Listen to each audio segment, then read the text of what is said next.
Yeah, you're the first one to hear that. Mm. Mm. And it feels so good for what you and I are and talk about. And there's so many pieces of that for me. To be like, they're just, Yeah. Like I'm still very much in it and want to stay. we'll stay there too. Yeah, we can talk. Mm-hmm. And we can also stay. Yeah, we could do both. We can do Yeah. both. Yeah. Yeah, good, good, Yeah. good. And this whole season is really birthed out of this little series that we're gonna do for winter, is really birthed out of that question of like, can a wild Black thing like me be loved? And thinking about, we did the love series, which was so nice to Yes, like, it was. it was so nice to look at love through different lenses in different ways, and how colonization impacts how we look at love, what we decide it is. And so this part being about born wild, born free, is really, to be honest, this thing, love, Black and wild, right? Mm-hmm. When we look for examples of those three things coexisting peacefully within a singular body, Mm-hmm. we're hard pressed to find it. And if we do find it, they had to create that themselves they had to carve that out of the That's the world. word that Yeah. came up for me too. Yeah. Carve. Carve. Mm-hmm. Mm-hmm. They had to carve that out for themselves. I've been reading, I think I know I shared this with you. Is it out here? It has to be out here. Oh, here it is. Okay. Octavia, the earth is Yes. God. Yes. Yes. I've Yes. been reading Yeah. this, and like, it's so much about how she carved her space, Mm-hmm. and that I admire, that's one of the things I admire the most about you, is like, you were one of the first people close to me that I got to witness close carving out space. And I remember, I always tell this story about you when, this is when you all were like moving, you were nomadic, Mm-hmm. and you are still nomadic to me. And Me too. yeah. And Yeah. and I was just like it was hearing someone say something out loud that I maybe whispered a dream about in the back of my subconscious, like, but never it felt like the imagining of a child maybe, but not Mm-hmm. actually Mm-hmm. something that as an adult in this world could do, right? And so I remember telling you, like, I think it's so brave that you do this. Like, it's so brave. And you said, I don't think of it as brave. You said, I think it was just the next logical step. Like, if you want clean teeth, you brush your teeth. And let me tell you, a few years later, now we're down the road from that conversation. I get what you're saying. Yeah. Like, when you've decided that liberation and sovereignty are yours in this lifetime, not another one. The things that you do, the leaps that you take, the cliff that you jump from, that other people were like, why, how, what, right? Really just are the next logical step in that process, just like brushing your teeth, right? I think about that a lot.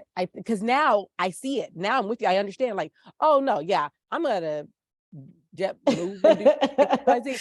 And that makes sense. And everybody's like, what? You had a whole life and you had a whole career and you were doing a whole, but that wasn't the next logical step in my liberation, Yeah, because a big part of sovereignty is prioritization. It's like a byproduct of seeing that for yourself, is that you prioritize. So even questions like we talked about, things like insurance, and these things come up, or like as unschoolers, people would ask questions about like math or college, and there's always questions about the things, because we are comprised of and surrounded by numerous and there's so things. many things. But only one or two things can be a priority at a time.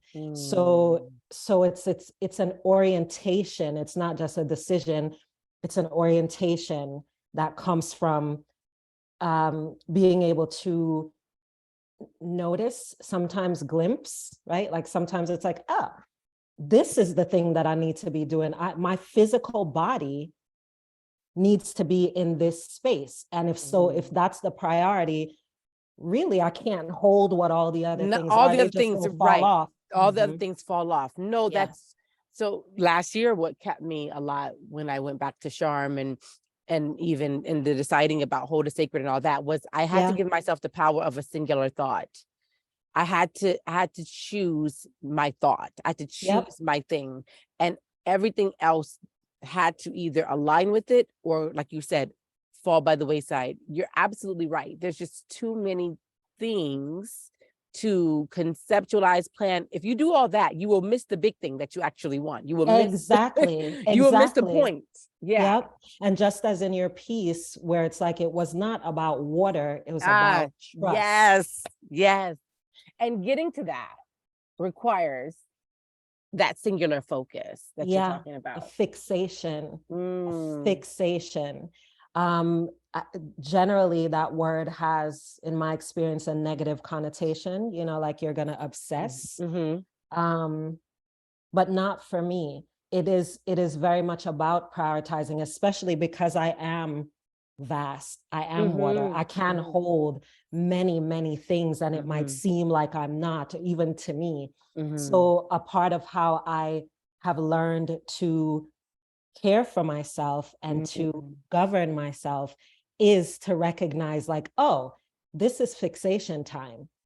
So the other pieces gonna do what they do or not do what, right? See, this is what always happens. This is why I don't even know how we're gonna title this. I just may title it Akilah. I can't even do a singular thought with you. This is what happens. So that the fixation makes me think about Newt in the Temple of Hathor, which Dindara. Now, I haven't gone yet. Every time I go, I get stuck in Charm and I feel so peaceful. I'm like, I'm not going through Cairo. I just can't do it. But I'm going to. I want to do it. I hope to do it this trip. And I definitely have to go there with you at some point. Yeah. The thing about the Temple of Hathor of Dindara is that you see all the other temples. And of course, we're talking about one of the greatest mysteries of the world is how these temples are still standing and so much is intact. It's the only temple dedicated to the feminine. And it's the first time you really see color. And one of the image that just seared in my mind the first time I was introduced to it, which was the very first time I went to Charm, was the image of Newt in like a downward dog position, which, because we know Kemetic yoga, in yoga, we're not gonna segue, but we know what we know. Right. Just keep it right. I'm gonna try to keep it singular thought. Is like from her holding context, which is why I have that tattooed on my hand, which is the singular thought. My only thought, my only intention, like Newt, is to hold the space for the things to exist. And in that holding is just the thought of God, the thought that Spirit gave me, the thought. Simplicity. That's it. Yeah. That's it. And so I always go back to that because there were many things that Caroline Isis Fuqua taught us during that retreat, during that time. But I took away holding context because, one, she modeled for me a woman who runs her own universe. And literally I watched as, and I've watched you do similarly. When she said a thing was a thing, it became a thing. I watched it consistently over and over again. There was just, and all she had to do was hold the context of the singular thought that God gave her. And this is the other piece, the thought that Spirit gave her. And the next piece of that was knowing that if I desire it this way, I don't even have to ask myself, is it what Spirit wants for me? The desire is the answer to that question. The fixation, the desire to want it within me is the answer to the question. So I don't have to That is say, it. is this desire by spirit? No, the fact that I have this type of fixated hunger for it is the evidence that it is spirit. So there was, if she wanted traffic to clear, she didn't have to be like, well, spirit, is it okay if I ask? She was like, this traffic gotta go. Again, and we talked about this, even in the noticing that if I come at a thing from like, is it okay if Right. already Those those energies don't even recognize me. That vibration is so low and beneath the thing that it really is about orientation. It's like, if I know that this is what I need to do, then I'm gonna set myself reorient myself. It's that. And as you were talking about when the word carve came up, particularly in relation to sovereignty and more specifically in relation to Octavia Butler. Yes. One of the things that I love about her is I always think about how she carved out her space. I think about her voice. I think about the things that are so specific to her. And I always think about thumbs. I don't know my tongue, because carving, you do with a tool typically, and your thumbs are part of like molding, right? So it makes me think about shaping the shift, right? Like it makes me think about all the time the thumbs come up, and I know everyone doesn't have thumbs, but everyone can shape with something they have, and for me it's my thumbs. Right. So even thinking about the idea that when I'm in focus, one of the first things that I do is put my thumbs together. It's one of the which first is where things. my You see it, right? The tattoo, yes. So, and I mean, not even intentionally, like I'm talking and I'm gonna do this, I'm gonna, right? And it feels like that's a part of that inner knowing that's like, you are, with your thoughts, with your decisions, you're molding, you're shaping, you're making the angle little by little. So that the wind hits this part this way and not that way. And I did that with my actual thumbs that are on both sides of my body, both sides of my brain. All of those things feel connected to me, and they could not have come without sovereignty, without a decision to see myself and my people, even the people who came from my body, as sovereign. That thumbs piece is sticking with me too, because when you think about carving, it's an intentional process, right? It's not, you're not hacking, you're not sawing. It's like a very intentional thing. And it also makes me think about how to crack a crab, where I discussed my grandmother teaching me to crack a crab. And the thumbs, I never thought about it until you just did that motion, but they help me determine how much pressure to apply. So true. To when I'm doing the cracking, like they kind of control whether or not I over, because if you do it too hard, everything kind of splinters, life, right? And it won't break open where you want it to break open, so you could pull that whole big chunk out, right? Yeah. So this guiding piece with that, and using, so that's where the sovereignty comes in too, because you have to, in your sovereignty, you have to trust. We've talked about that, and that came up in the piece. Trust that you have to trust your thumbs. You have to trust your intentions. You have to trust who you are. Now, this goes back to wild, the word wild, right? So when I read this, I don't know that prior, I don't know why. I never initially, I thought about sovereign with Octavia Butler, but I never thought about wild. And now I'm looking at it like, ooh, I should have been thinking wild too, because, and I probably didn't think about wild, and I'm being honest with myself, because I think about wild, my mind automatically goes sexual. When I think about wild, I'm like, like I associate that with sex and sexuality.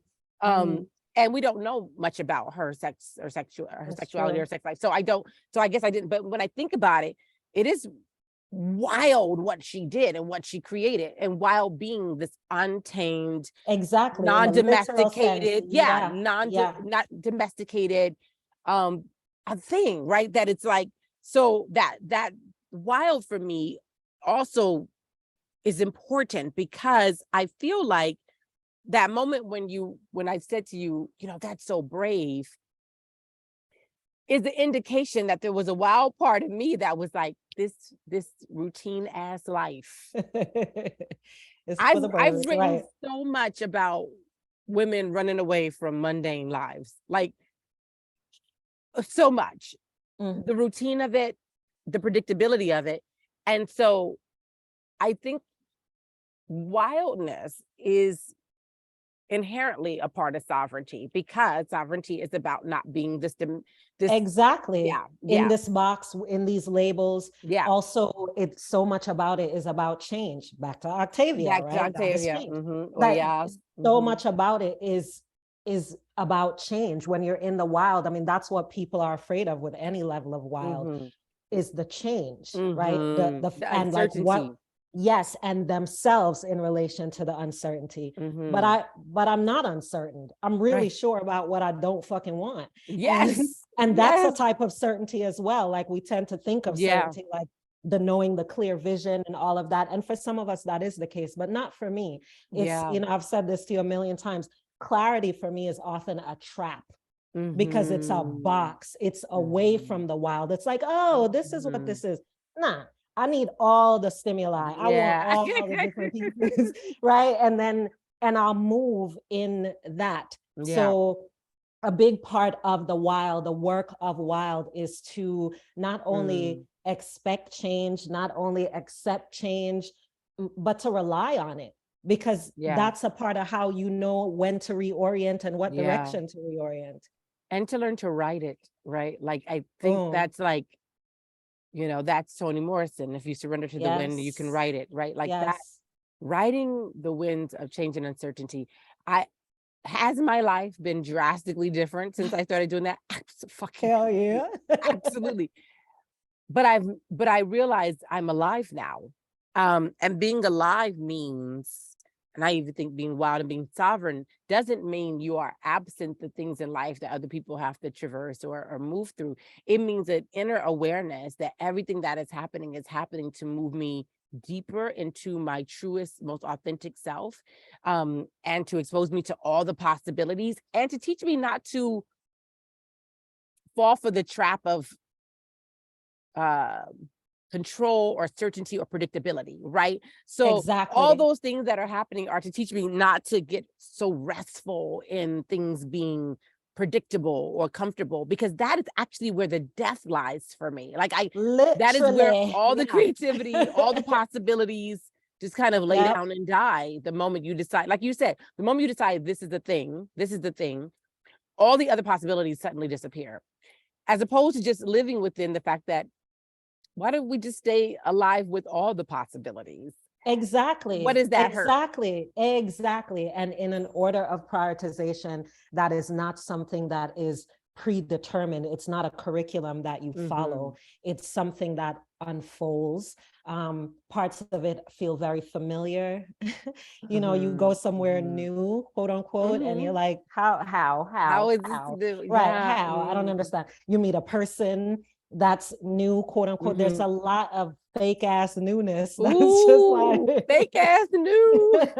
That's a whole nother section of but it's project. I mean, it's what I experience all the time. This again, that's why these things are such traps. And so much of what it means to be wild, what it means to embrace sovereignty, is around change and trust. And as you said, for me, the wording or the belief around that is that everything, literally everything, is happening for my protection. Everything. Sometimes it's protecting me against versions of me that might not be fully ready to hold a thing, or I'm going towards an artifact, trying to use an artifact instead of a new tool. Like, all of these things are happening. And so even when it doesn't feel good, or when it feels like a backtracking, you know, like when we were talking before and I was like, wow, my money changed, it's like, this is not about water. This is about trust. This has nothing to do with the dollars. What direction were you going in with that? It's not a test for me, I don't, that doesn't register that for me. doesn't I'm not being register. tested, nothing like that. I already passed all the tests before I even came into before I even body. got here. Yeah, Right. yeah. This is the result of having passed whatever the fuck tests people keep talking about. But so it's about the trust, to recognize the orientation, to say, if I didn't have the funny money situation, Right. would I have moved into where I am now with like the book that I'm working on, which has the word wild in it, Black Bear Wild Weed. I would not have, because I would have been in a different space. So everything, and every time I look back, I get to see it over and over again. Over and over again. I mean, and then it comes to the point where you just got to be like, the sovereignty, I think, is the level up is, yeah, this everything's temporary. Like, okay, let me just be with this. Let me just ride this. Not like, let me tolerate it. Let me survive. Like, let me just be with this. Absolutely. I know it'll come to an end. That's all things. But also, I know it is here for my good. Let me just trust it, you know? And I think that, like that piece early, the part earlier in the piece about, you know, when's the last time you weren't owned, right? Like the idea that we are born into a construct that believes we are owned the moment we become earthside. That's right. Right? That's right. We are owned by our parents. They are told that. They are told we are their responsibility. They are told everything that we do reflects them. And we are owned by our culture. We are owned by our language. We are owned by our state. You're in a hospital, you know, some of these places, you basically owned by the state. They can do things and take social security numbers. All these, right. So you literally, your first introduction to this world is the idea that you are not your own. Yeah. And then if you are fortunate, and if you know, in this lifetime, that's your journey, you come back into the awareness of your sovereignty. So let's take a deep breath right here, because you done been through the trenches. You done been through the lessons to relearn and remember and reclaim your sovereignty. And you still exist in community. Yeah. And you still exist with other people that you love and care about, and you care about their feelings, and you're connected to them and they're connected to you, and There is such this really tender, delicate dance between your sovereignty, the sovereignty of others, and this connection we feel to each other without feeling responsible in some ways. Because let me tell you, the reason that's so hard, in addition to what I already said, because let's just acknowledge that shit is already hard right there, is that melanated people survived colonization and enslavement by thinking of themselves as a we. Yes, exactly. And as in relationship to the other. When I didn't want to take this child in, I took this child in because our togetherness is our strength. Our togetherness is our safety. Our togetherness is our alchemy. Yeah. It's such a powerful part. And right. There's this tender piece where your spirit came here to be a thing, irregardless of what is regardless of things, regardless of what is around it, right?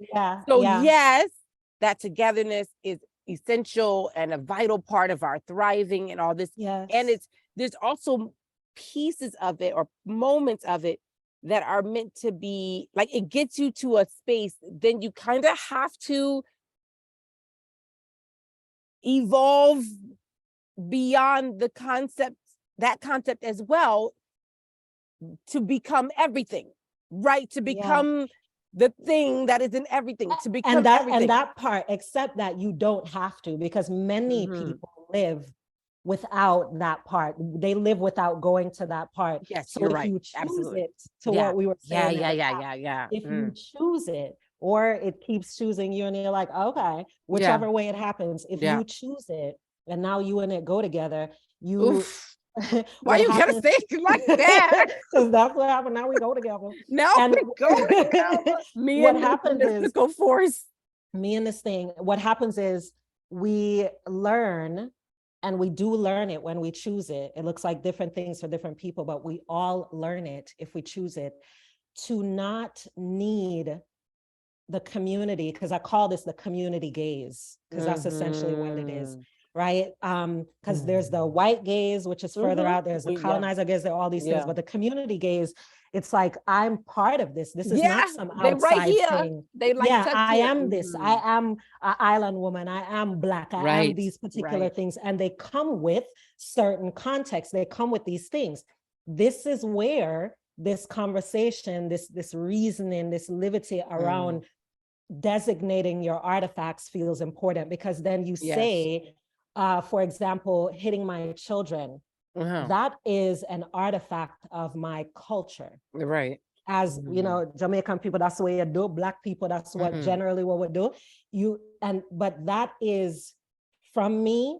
I am not beating down the people who have chosen it, or my people who chose it, or whoever did it to me, but I separate it from me. I no longer need to be understood by the thing that I come from in order to be valid. And that is what opens up my evolution.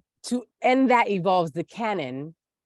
Exactly, lineage, because I am still a part of that culture now, operating as this other thing. And this is why when in agile learning, which is a type of self-directed education, there's this term, and I don't know whether it comes from there, but that's where I know it from, intentional culture co-creation, right?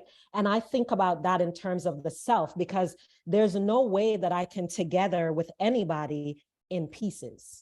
You know what I'm saying? Like, my pieces and your pieces don't make a whole. It's my whole, WHOLE, and the other ones that make the thing complete. So if I'm in it as broken bits of myself, absolutely, I am not a part of it being co-created. It's just making me. But when I move over to co-creation, it requires a type of separating that doesn't like diminish, right? Or the connection. Even, yes. Right. And in some cases, it doesn't even judge it, because it doesn't need to. It just means that I'm not inextricably linked to my origin culture in ways that fragment who I become. What I'm hearing too is it also decolonizes what I thought of as what it means to be connected to that culture or that link. Because the truth is, my responsibility, if there is one, is to evolve it. Right? Is to take the data that was provided. Then you look at that data through this modern context with the data what's available now, and then say, now we can adapt and evolve to this. And then, then I hand that over to the next person who looks at their context and their data. So actually what happens when we're trying to preserve that connection a certain kind of way is we miss the true responsibility, the true reason, which is to help contribute to the evolution of that lineage, to pollinate it with what we have. are. A Caribbean person who is not beating their children is an evolution of love through the lineage, right? And so what I love about that is that this is what I know to be true. And this is also what this world does not validate for us on a daily basis, which is that, and I think this is so important for melanated people to hear, often when I'm trying to work with them about, I need you to take care of yourself, you becoming your highest version of yourself is the greatest blessing you could ever give any of us. You know, I'll put it like this. Octavia E. Butler didn't write, I want to be the greatest writing teacher and help as many children as I possibly can learn to write. I haven't seen that yet. Maybe it's somewhere. Octavia said, I want to be a great writer. I want to do. Octavia was focused on carving a world for herself. Point blank, period. Had she not had that fixation, the blueprint she left all of us would not be here, available, effective, right? None of it. And so there's this piece that, you know, now listen. We know where we are in our work. We know where we are in our practice. But if you are at this point where you are feeling the tug of, okay, I'm in community and I feel like I have to honor what I'm feeling, what I'm seeing, what I'm hearing, what I'm receiving, what I'm downloading above all else. know that you are still doing that. That fixation is still, it is probably the highest benefit you can do for that community. And this is the person who was in them streets doing therapy. Yeah. And when I mean them streets, y'all, streets that cops wouldn't go down armed, I was going down with the badge and my big old little bleeding heart. And I'm certain I did some good. Don't get me wrong. I did some good. When I think about the impact I want to leave this earth having had, the only way for me to get there is for me to fixate on me, on what I hear, to hold the context for what I've heard from spirit, from what I am, for what I feel, for what I see. Yeah. Against everything. Yes, against because me everything. is we. Me is not. Yes, me is we. This is what is it on? You see it, she, her, we, right? Like that's a part of what I needed to do. Yeah, absolutely. As another way of standing in that sovereignty, to recognize community right here, right here, right here, right here, just in this one little frame of this body.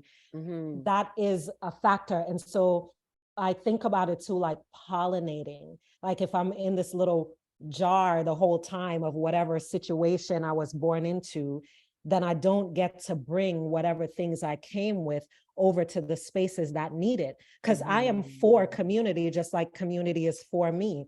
But if I'm not willing to be whole and offer through how I live what I am, then I am getting in the way of the evolution of the thing that I am from. Which is why it's important to look at which things will I hold. Religion is another big one that for me was a big part of my walk to sovereignty. Having a level of respect and regard, being raised by my grandmother and what she used, what she needed, and then having such a disconnect from that, and then being able to come right back around to, oh, I do not need to pry anything from her hands.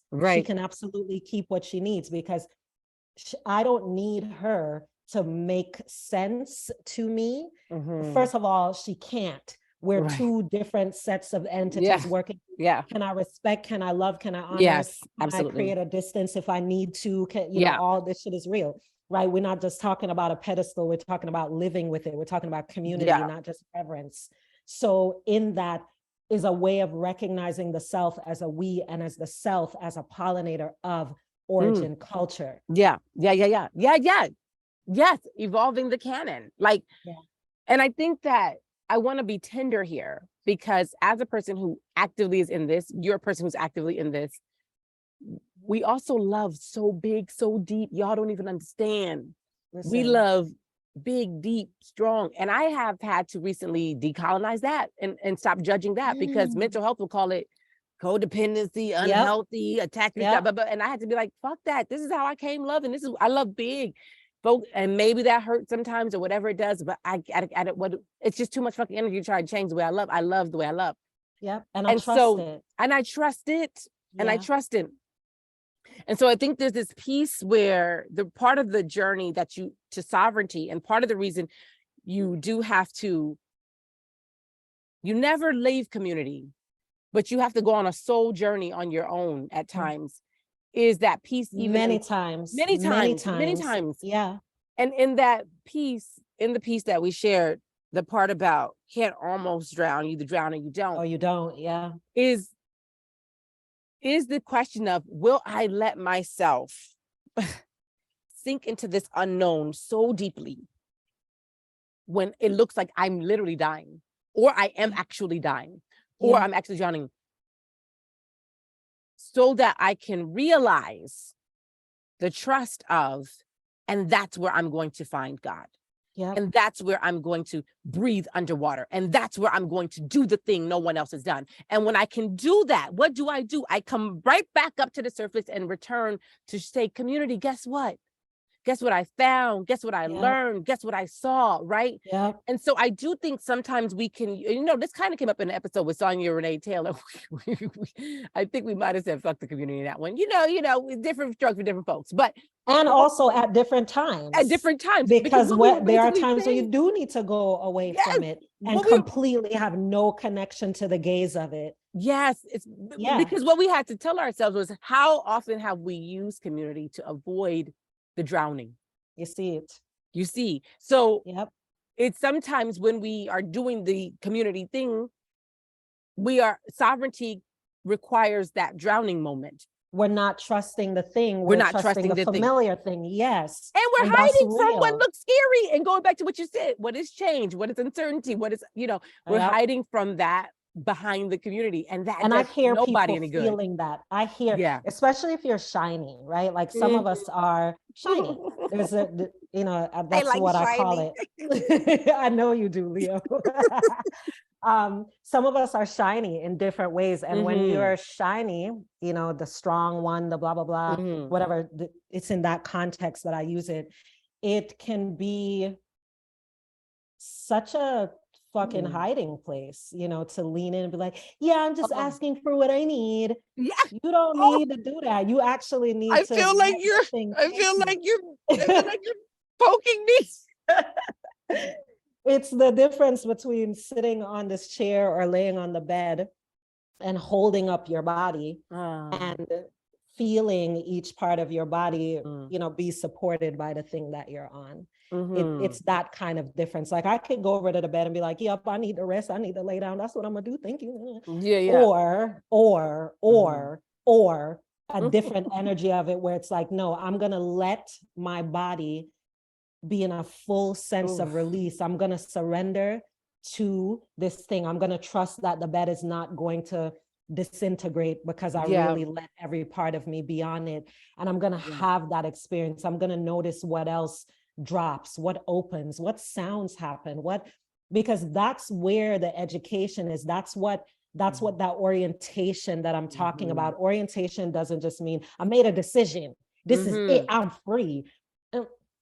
That's not it. No. It's a decision that you make. It's an orientation that you move towards. It's subtle positioning. It's allowing a thing to shape you as you are shaping over and over and over and over and over again, like driving, like you never just hold in the wheel over and over and over again. Yeah. And so that you can do the discernment, because much of sovereignty has to do with discernment. Right? Oh yeah. It has to do with just go back to trust. Exactly. Trust your ability to discern, to intuit. Yes. And you have to grow that like that. We have a capacity, and there's a space where capacity evolves into skill with some things. And we can rely on capacity all the live long day. But when you really about this sovereign life, your shit has to evolve into a skill. Yeah. So you know what stage you're in when you're in it, so that you don't move away from community in a stage when you actually do need to be held there. But if you don't know who you are and you're not developing that, who the fuck are they holding? Right. What are they? Are they actually holding you down or actually holding you down? Right. Like, right. Because, depending on where the inflection hits. Exactly. Which one is it? And oftentimes it's the holding you down. It's not, you're not being held down. You're being held down, and you're complicit. No, you're absolutely no, you're complicit.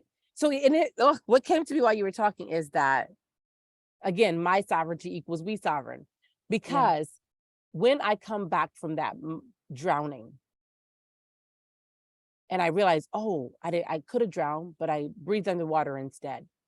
I actualized a part of me. I awakened a part of me, right? Yeah. And I come back up to share that. The next thing I have to do is continue to model that sovereignty, which looks like, instead of me feeling like I'm responsible for you, every time I look at you, I'm like, you can hold your own body up. That's right. You can hold your own stuff up. I know, because I did the thing.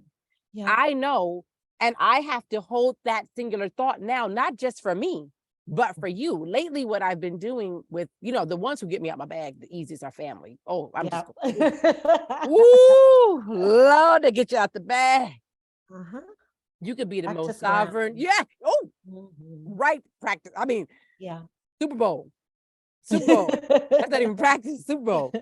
But lately, what I've been doing is I'll hear a conflict between two of them, or I'll see a conflict brewing, because, we can do that. Like, okay, we're going to fuck with the ecosystem. We'll see how this works out. And I'll sit here, everything in my body tenses up because it's used to intervening. It's used to going to do. And then I will say, I trust the spirit in them as much as I trust the spirit in me. Yes. They will get there. Yes. And my work is in holding context for that thought and witnessing how proud and excited and how evolved they feel within themselves when they figure it out. Yep. On their own in their path, whenever that is. Because I also don't know if that'll happen today or tomorrow. I don't know if it'll happen. And I might not be there to look at it, but I can feel it. I will have evidence of it in other forms. Yes. I trust it. Y'all, that trust piece, going back, the biggest, I would say, was that 2022? The biggest trust moment of 2022 for me was getting back on that plane to Sharm in last March. And when I tell y'all, I protected that singular thought. My singular thought was everything my spirit has told me is true. Yeah. No matter what it looked like to the outside world, no matter what it looked like to other people, I just knew, I had to know all by myself. Yeah. That it was true. Yeah. I couldn't wait for Mark to know. I couldn't wait for the kids to know. I couldn't wait for friends to know. I had know that to life. Know. Yeah. I just had to know that I have to know. And yes. I have to. And I mean, when I tell you down to I don't know if I've shared this story, but before, that was when you were still COVID testing to fly. And I had, because I was doing the utmost, that I was doing the most. I was like fasting, and I was a strictly disciplined monk around this particular because this was my first time holding something that tender and sacred not against, but like even protecting it from those who love me. I had to protect that thought, right? Yeah. I know and that life. You know what I mean? It's hard. It's hard. So I needed every spiritual tool I had. I was in there. So I had done this like foot detox thing, doing the most. You have to do that before you go on a trip, doing the most. And they clean out your lymph nodes. Yeah. And so what it did was, when I had previously had COVID, it, that stuff sits in your lymph nodes. So brought it back up to, so that it could do something. So then when I went to do testing, it was, I'm recording. Okay, thank you. Here I come. I went out when I was testing, I tested positive for COVID. Now, this was literally within, I think, 24 hours of me. I want to say I remember that. Mm-hmm. Yeah. And all my peoples, all my loved ones was like, I'm getting various things. I'm getting, well, guess you can't go. I'm getting, girl, back in the day, I might have had a little career in working with some documents. I'm getting that, which is a nod. I appreciate you out there. And then there was if we have to reschedule, like just everybody, and it was like chaos around me. And I just remember I got quiet and I said, no, this is impossible. This is impossible, because everything my spirit told me is true, which makes this impossible. And so we found a place that did testing again, because that place won't do it again. Found a place that did testing again. And what happened was, I think, because the other one did the saliva and this is too much information, y'all, but whatever. We've been family for a long time. Because doing the lymph node thing, I was coughing up things. And so it was coming through my throat, but not my nose. So when they did the nasal swab, it was clean. But I'll never forget that moment, which is also the peculiarity of all these so-called sciences and stuff. So whatever. But the bottom line is whole other topic. Other topic. But the bottom line is that I just remember that moment of like chaos all around me. Yeah. And I'm sitting here like, there's just no way. That has to be impossible, because what spirit told me is true. Yeah. So if that's what I trust, then the other things are not trustworthy. Goes back to what you said. That goes what you said. Everything else has to fall away. Yeah. Everything else has to fall away. And everyone, and including other people's perspectives about the thing. And that is not about throwing them away. That is not about any of that. That is about discernment. That is about discernment. And that is also, as melanated peoples, that is something that sometimes we got to really recognize this.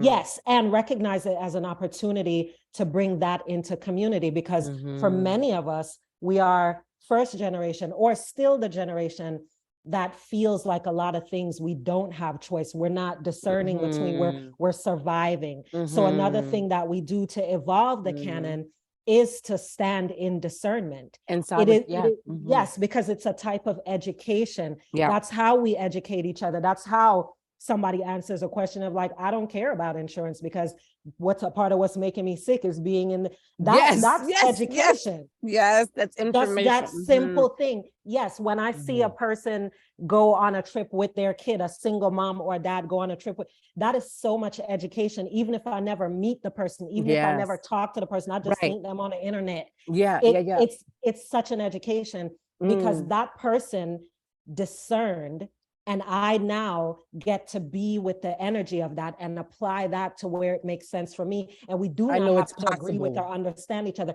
Yes, it's another possibility model. It's another proof point. Yes, it's another form of evidence. Absolutely. It's another crack in the colonized armor of you got to do this first, then this. And if you not this, then that.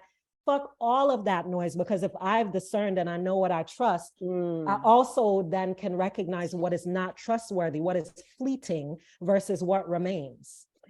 That's so perfect. That's like the summation, because this is the question you have to ask yourself when you're in that moment of, I can relinquish what spirit told me was true. And this moment will happen. I can relinquish this truth.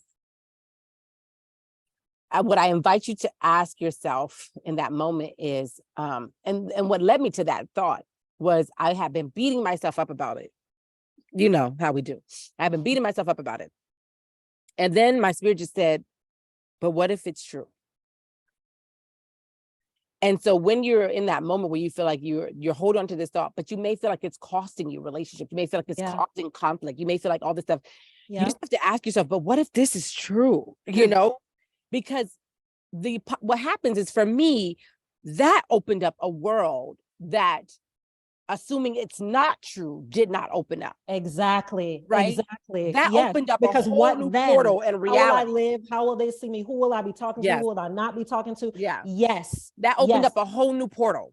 I love that you specifically said that. That's like, when we're in that moment, that is the question to ask. That is ourselves. the question. What Please. This is true. Please. Yes. It's a powerful question. It really is, because it then can shift this thing from, again, a situation to an opportunity. Yeah. Because it also, if we trust that the things are for our protection and that they are true, then whatever is gonna shift or move or leave or dissolve as a result of it, we actually need that to happen. And not only do we need it to happen, we are equipped to handle it. Yes. I mean, when I think about asking that question, how it instantly gave me peace. Yeah. It instantly brought me happiness. It instantly flooded me with joy. And then what I knew was that, oh, this is spirit. The other part where I feel crunchy and I'm questioning myself and I'm judging myself. So it gave me the opportunity to literally feel in my body the distinction between when something is of spirit and something is not. That's right. Newt just holds literally, Newt in this downward dog position looks at ease. Because all Newt has to do is hold this thought of God, thought of spirit. That is it. And let the rest do it. And then allow the portal that creates to grow whatever it's going to grow. Yeah. She's not tending to it. She's not watering it. You don't see her do anything but hold that thought. And I come back to that all the time when I feel like the word you always use is efforting. Yeah. When I can feel myself efforting, I'm like, oh, wait a minute, I'm doing the most. All I have to do is remember. That's the discernment. The thought. Yes. This is the thing. In that moment too, the other thing you're thinking of is that, okay, if I surrender this to them, everybody will feel better. Everybody will feel relieved because I gave up the thing. And so now everybody's at ease and it makes everybody else feel better. I'm going to tell you a little secret. You can't unknow what you know. I'm sorry. No matter how you everybody else may feel better, but you will not. And that's right. You would have missed the opportunity to demonstrate sovereignty, which is a greater gift to give them in that moment than ease or easing their discomfort. Discomfort is necessary. That is right. Even in the community of yourself, even the parts of you that want them and yourself to feel at ease, recognize that again, the going from capacity to skill, a part of how you do that, because that's a thing you have to do. It's not just a thing you become, right? You don't just become skillful, you become skillful as a result of practice. And a part of that practice is to make that decision, to hold the no or the thing that's bringing the discomfort, so that the other parts of you, because we are all we, the other parts of you that need to trust that you will do that can lay the fuck down.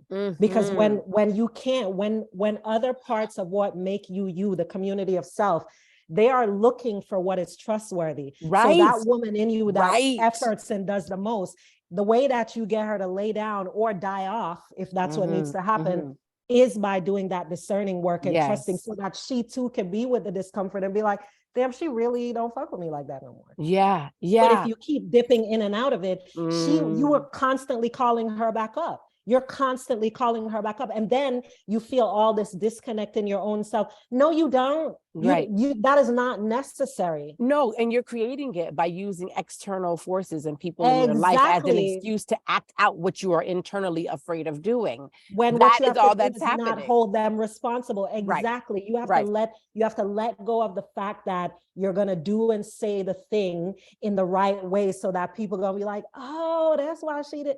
If you can release that, if you can release the idea that being understood is going to be comfortable or validating in a way that's going to move you forward, if you can manage to release that, that's plenty. That's a portal all on its own. Well, let me tell you, on the other side of this thing, where you and I are, where we're just going from sovereignty to sovereignty to sovereignty, like just to different layers of sovereignty and different galaxies of sovereignty, like then you're just in a whole sovereignty multiverse once you do the first one. You just begin a journey of, maximized, amazing, impossible multiverse exploration. Yeah, like just miracles over and over. Miracle. It's so funny you said the word miracles. I'm gonna tell you why. Because of what I read this morning. You are always on point. Once you cross that threshold, you have, like you said, the evidence that you would require. And you are the evidence, and you do not have, you don't have to even think about or question. What you start to do is run away from the comfort.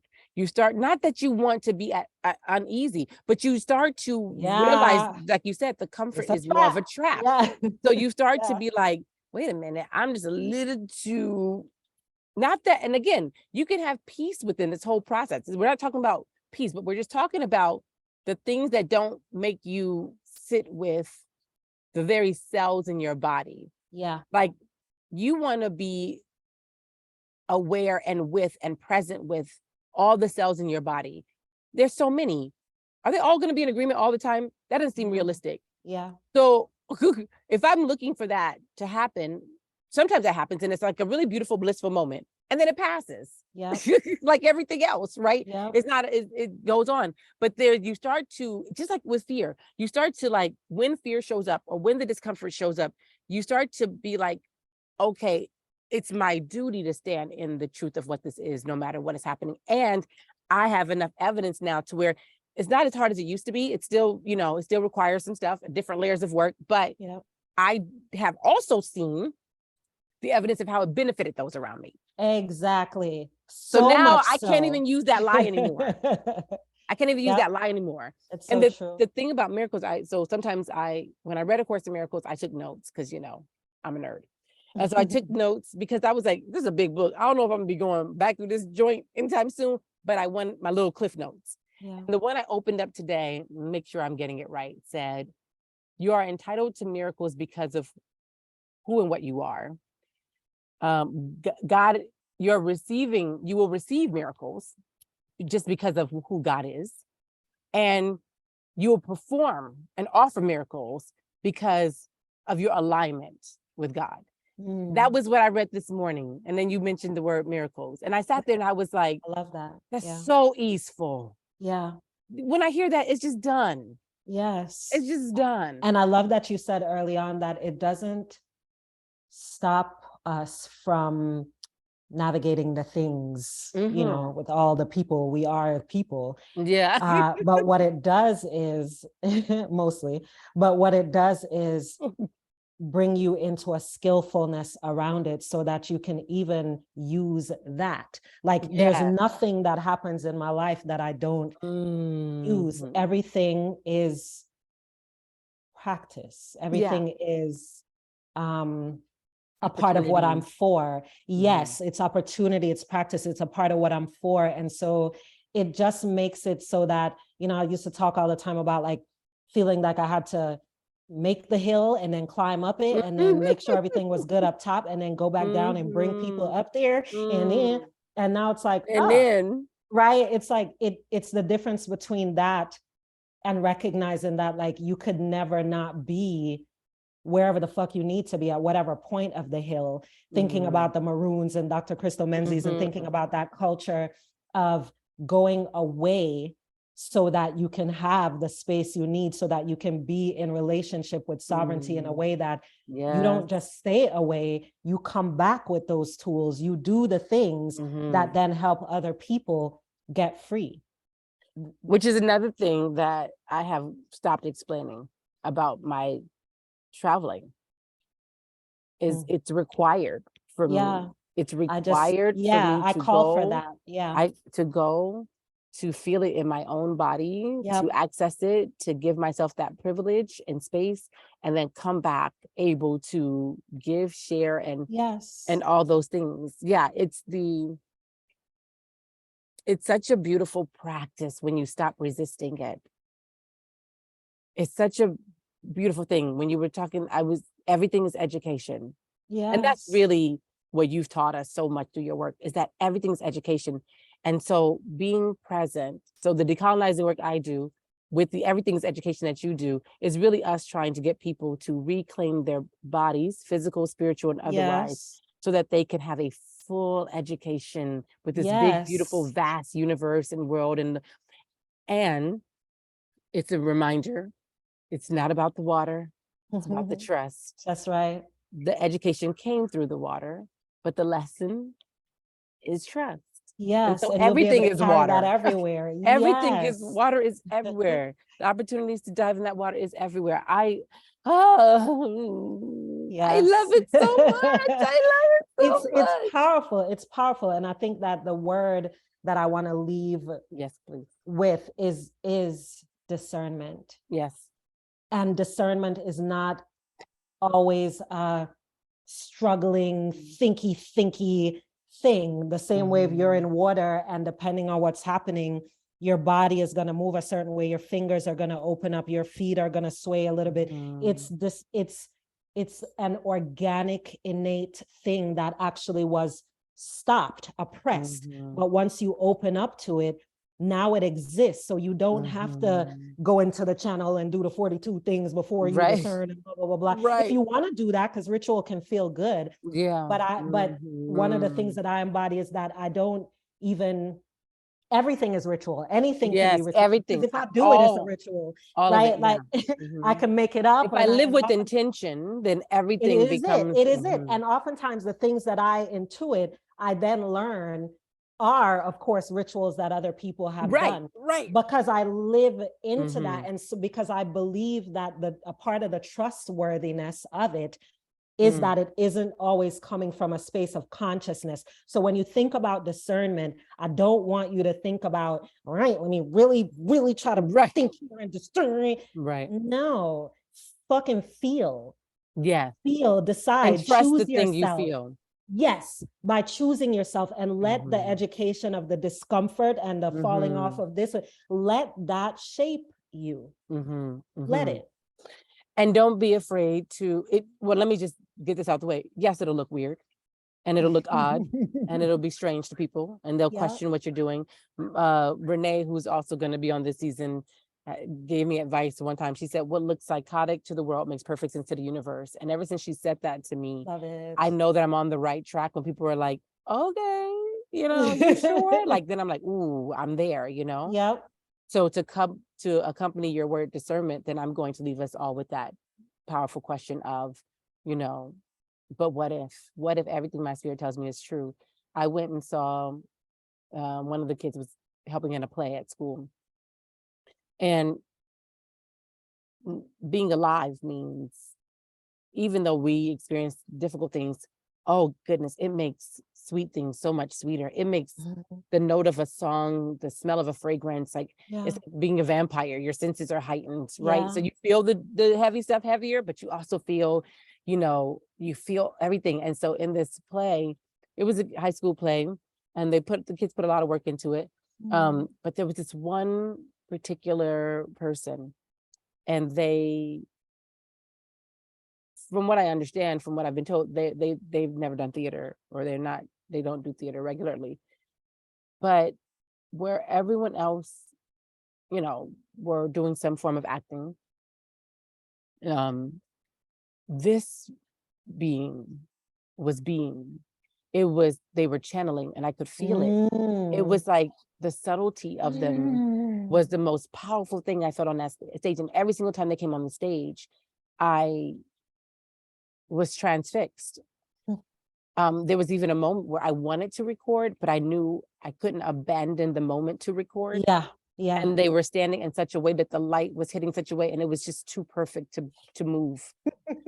And so, I felt so, and in the moment I said, I'm so grateful to be present. I'm so grateful to be alive. I'm so grateful for this moment. And this is a high school play, right? So later that night, I had a dream.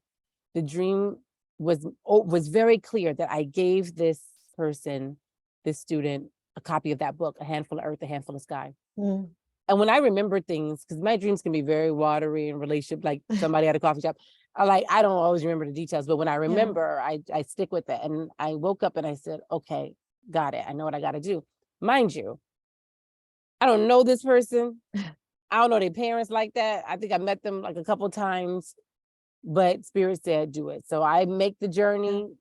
My car was in the shop. I had a rental car. I went over to the place. The place said they couldn't find it. I said, look again, you got it here, because I got to get it. So it's here. They found it. Sure enough. I got it, and I wrote, thank you for sharing your gift. And my hope is that you never stop, and had my daughters, but my daughters know me well enough to be like, when I say, take this to this random kid at your school, dream about it. They're like, right, that's some mom stuff. That's what we do. And took it. And I don't know what is to become of that, nor am I responsible, or do I care? Yeah. I love, though, that I was able to play my little part. And I love that I trusted that little random bit of information in my dream. And I have no idea what that's going to do. I know it will do something. I don't have to be around to see what it does. I don't need a thank you or anything. And I love living this way. Yes. I love living this way. I love that Spirit knows you could send me the mightiest calling, and you can send me the smallest little errand you want me to run for you. And I'm going to honor it, and I'm going to do it. And that is my sovereignty. Like, that yes to Spirit and that no to anything that counters it. Is my way of loving, not just myself, but the world around me. Yeah, loving, period. That's my way of loving now. I love it. I'm so excited. Yes, and also, last thing I want to note, because I keep saying this is the last thing, but it's not. This is actually the last thing. The first, you were the first guest of Shaping the Chef. I know. And your word then was trust. Which came up so much in this one. So when Akilah says that the new word, y'all, is discernment, it's like in The Wiz, when we change from red to gold to green, the color didn't change. That's right. So I'm gonna even shorten it. It's just discern. Discern. We just gonna make it discern, right? So it fit better on a shirt or on a tattoo right here. Discern, right? Yes. Please. Discern. Please. Discern. And then a patois term, which is what I do want to put on my hand, is guanchu. It's like guanchu. Yeah, guanchu. Like go ahead. Like guanchu. Go ahead. Like guanchu. Yeah. And then it's no coincidence that it also sounds like true. It's like go with the truth. Guanchu. Guanchu, my girl. Guanchu. Yeah. I love that. Yes. Discern and guanchu. Yeah. It's always the best time to be with you. I love it so much. Yes, thank you so much for coming back to us and sharing more of your education. Yes. My absolute pleasure, literally. I will show you all the information on where you can reach Akilah and Akilah's work, and which has many, many, many branches and many, many shapes and forms. So I will definitely make sure you know where to tap in. And thank you so much for listening.